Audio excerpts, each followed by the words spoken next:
some big things have been happening in the boxing world. We obviously had the UFC as well, but that video, even though we're recording them on the same day, obviously the UFC one will come out the day after this one. So the plan is that this one comes out Monday, and then the UFC one will come out on Tuesday. But let's hop right into the big fight versus Gervonta Tank Davis and Ryan Garcia. So Tank Davis knocked out Ryan Garcia, or TKO'd technically, in round 7 via liver shot. And he was up on all the scorecards too. That's worth noting. It was a slugfest. I know me and you were talking about it last night, but it seemed like the judges kind of agreed like with me in the sense that Tank was the one winning the rounds, even though a lot of them tended to be pretty close. But I guess before I asked you your thoughts, I was scoring it as I went on, or as it was going on. So in the first round, I gave that to Garcia because I thought he was doing like a better job while they were feeling each other out and stuff.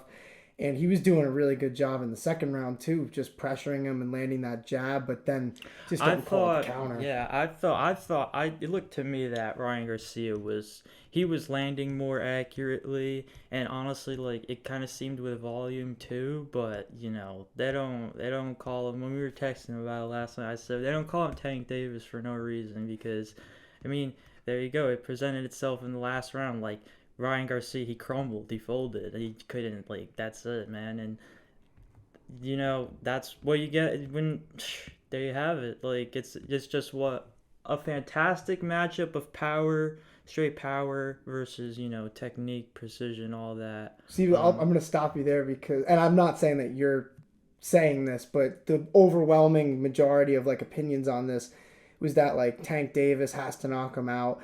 But Tank has been saying this whole time, and I think he proved it in this fight, that he's got some pretty good boxing just technically as well. Like he was doing well off the back foot. I think this matchup like brought that out of him. Yes, definitely. I think Garcia being bigger, like, because you knew that he was gonna have to keep Tank on the outside, but I thought he did a good job, even though he was getting hit by the counters. He was doing a good job at pressuring him. I think he was just doing it a little too recklessly. I thought Ryan Garcia was trying to setting up with the jab like really well. Like seemed so snappy. It seemed like it was landing, but Tank was just wearing it. Honestly, he was just wearing every single shot that came his way, and then bro, the knockdown, man, like that was just. You're talking about the first one or the second one? The first one, round 2. I mean, honestly, both of them, though. They're pretty crazy. But I thought the first one, like, actually, like, truly had me, like, oh, wow. Like, yeah. Dude, and it was early, too. But, I was like, damn. Yeah. I saw, Ryan Garcia's eyes were still open, all that. So, like, all right, we're good. And, yeah, man, I wish we got to see the whole all 12, man. It definitely would have been crazy if it would have gone all 12. But I don't know. It wasn't going particularly well for Garcia. Yeah, it seemed like Tank was more so in the driver's seat from like the knockdown on. It seemed like it was Tank's fight. I gave Garcia round 6, but that was like a really close round, and then obviously the next round he got stopped anyway, so there wasn't really much momentum.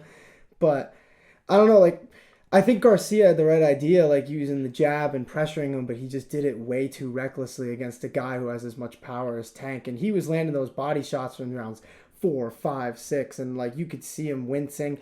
Garcia, I'm talking about, you could see him wincing. And now let me talk about this, because I don't want to take anything away from Tank Davis, because what I saw in that fight was just amazing footwork. He did great off the back foot and landing a lot of counter shots on Garcia. But one of the things coming into this fight was Garcia saying that he was kind of like weight drained in a way. But I don't know. I mean, he's fought at 135 before, I think. But I don't think he had in like his last couple fights. And Tank obviously is smaller going up, which is something in itself. Like you could say like Garcia was weight drained, but at the same time, Tank Davis overcame like a giant reach advantage and stopped him. And this is a guy who he was supposed to like be toe to toe with, and he didn't dominate him, but he won the fight very clearly. So, I don't know. What did you think of like the whole weight thing? Do you think that there's a caveat to the win, or do you think it's just what it is, pretty much? I think for the most part, it is what it is.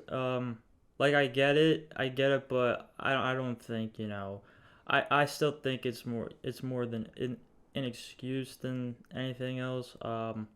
the Tank Davis haters are definitely saying that in the comment section. There's so many people who hate Tank Davis, which is kind of nuts. I love watching him fight. He's one of my favorite boxers nowadays. Especially, I'm more of a casual. It was a good fight. It was a great fight, like I'll say, through 7 rounds. I mean, what more can you like really ask for? And like, dude, like anybody eats a liver shot, and then, not just that, but pile on through the entirety of the fight. Like, like not everybody's built to just take that. And, yeah, I saw.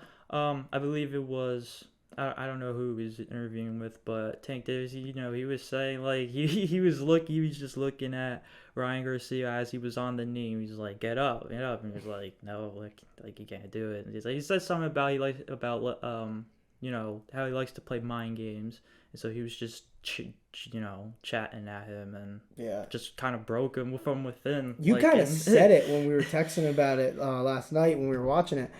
It was kind of crazy because when he got dropped with the liver shot, it was such a delayed reaction, and the way he fell, like right away, I knew it was that because there's no body shot that would like impact you like seconds later like that. Yeah. But then I figured he was gonna get up, but then like 6, 7, 8, but then like I don't know if you noticed this, but around like 8 or 9, he kind of like looked down and just kind of like I don't know, and then just it was done. Like the fight was over, and like you kind of said, it was almost anticlimactic, but it wasn't, just because of like the pure like veracity behind that liver shot and just how perfectly placed it was. That's it, man. Just Gervonta Tank Davis, he was the better man last night. And Ryan Garcia, you would think, right? Okay, yeah, like obviously Ryan Garcia is gonna call for the rematch, but also I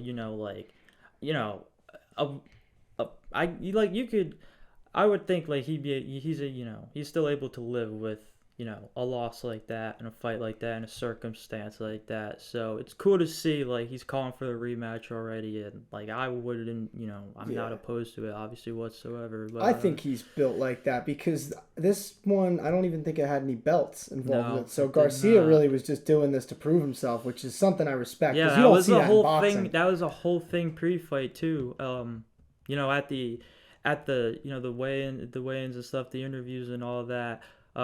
About Ryan Garcia getting on Tank Davis like you're just doing this you're not doing this because you actually love it. And then Tank Davis is like it's prize fighting, dude. Like this is what it's all about at the end of the day. So can I say that I don't understand? Like I get that he's just trying to sell the fight and like to talk shit, but I never understood when fighters say like you don't love this, you're just like fighting for the money, as if like that's not a good thing. Like so what? Like some people aren't that into fighting. Like Max Holloway plays video games all day. He doesn't care about MMA at all. You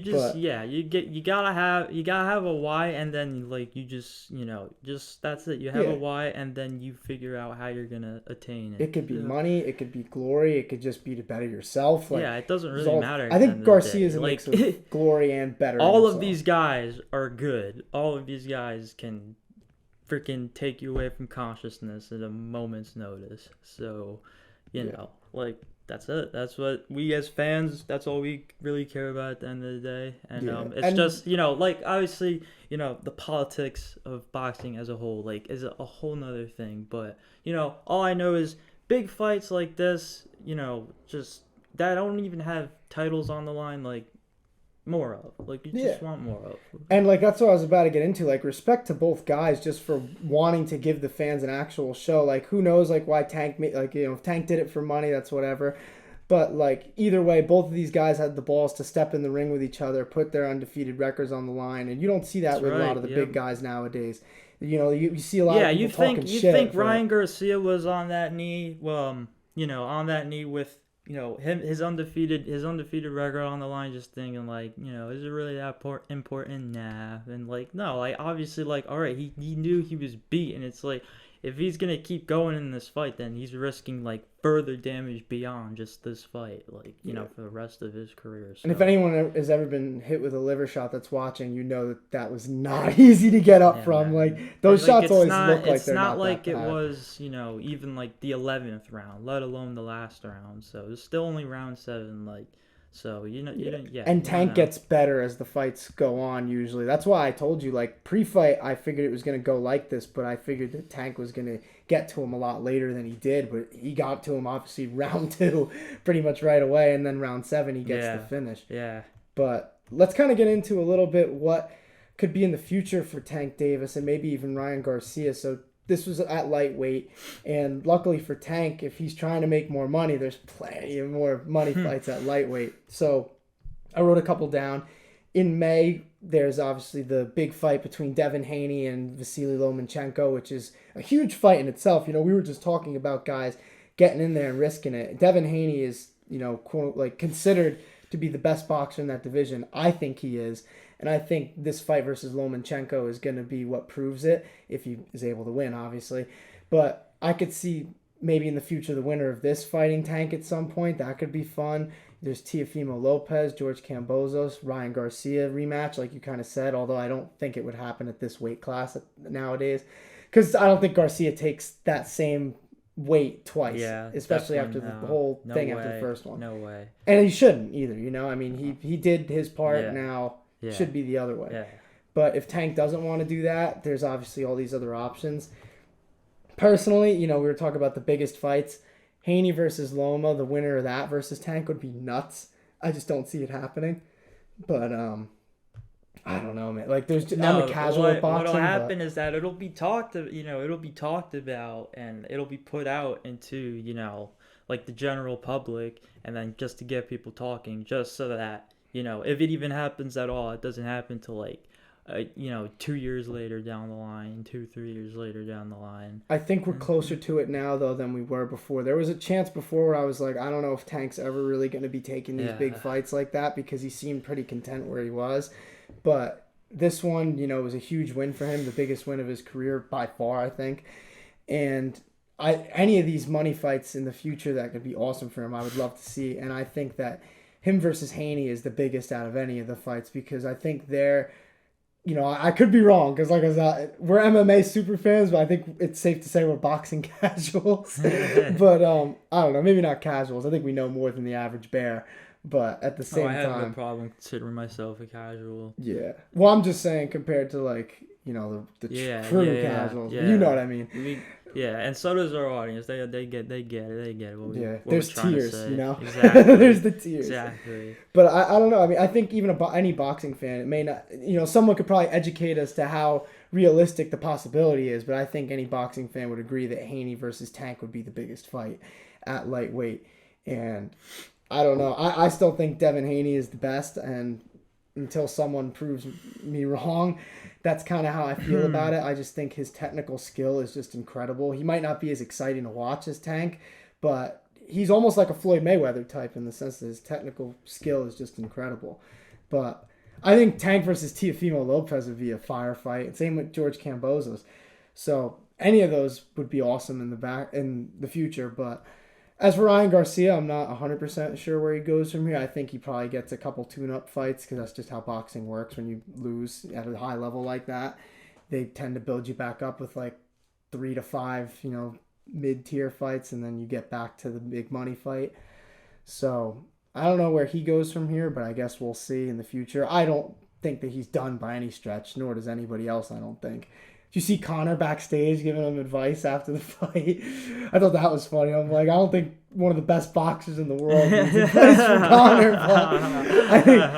but I don't know, man. I like Conor. It's good to see him out there in Vegas, chilling, watching the fights. Not sure how that, you know, bodes for him in his Chandler fight, whenever that is going to happen, but, you know, it was cool to see him out there. There were a lot of celebrities at that fight.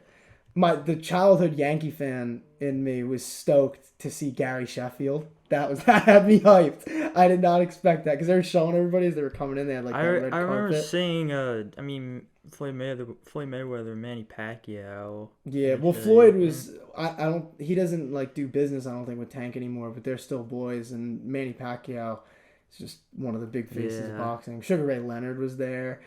There were bunch more. That was a big fight. Like, that was the definition of like a true big boxing fight. I love it, man. I love it. I just wish we could see it more often. So we'll see. I do too, because I'm going to be able to talk more about it on the pod. Yeah, seriously. But anyway, that's all we really have for this one.